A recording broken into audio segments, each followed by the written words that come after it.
On est donc bien dans un rééquilibrage politique, un virage politique complet du gouvernement. Les modems sortent. Donc, c'est une crise politique. C'est une crise politique incontestable, c'est une crise éthique aussi. On nous a répété au gouvernement depuis 1 mois et demi que seule la mise en examen faisait démissionner. Voilà 3 personnages politiques qui ne sont absolument pas mis en examen, qui sont partis. Sans doute Marielle de Sarnez voilà, c'est ce que j'allais vous dire, aussi. C'est que ça va suivre. Elle peut difficilement rester si Bayrou, son chef politique, s'en va. Donc c'est un gouvernement qui est épuré du modem. Le système politique ancien a été détruit à 100% par Emmanuel Macron. Oui. Il a fait exploser la gauche, il a divisé la droite, on le voyait à l'instant avec ce groupe que veut créer Thierry Solère. Et maintenant, il se débarrasse du modem. Bayrou, qu'il avait bien aidé pendant la campagne présidentielle, est maintenant hors du gouvernement. Alors il a un groupe indépendant, le modem est en groupe à l'Assemblée, mais Macron n'en a pas besoin pour diriger le pays. Nous allons donc avoir un gouvernement macrono-macronien avec des gens de droite et des gens de gauche, mais tous macroniens. Est-ce que c'est un problème? Oui, c'est un problème. C'est un problème de nous avoir dit seule la mise en examen fait démissionner et en fait de faire démissionner parce qu'il y a une seule enquête préliminaire. Donc il y a eu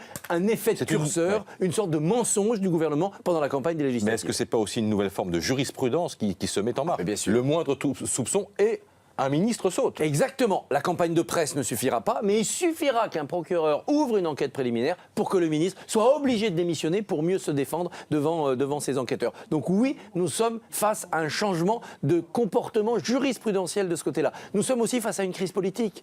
Ne nous trompons pas. Macron avait réuni une majorité sur sa campagne présidentielle. Il en change. Le gouvernement Édouard Philippe II sera visiblement un nouveau gouvernement appuyé sur un nouveau cocktail politique. Tout le monde sera autour du président. Ils n'ont plus de famille d'origine. Ceux qui sont partis de la droite, ceux qui sont partis de la gauche, ils sont macronistes.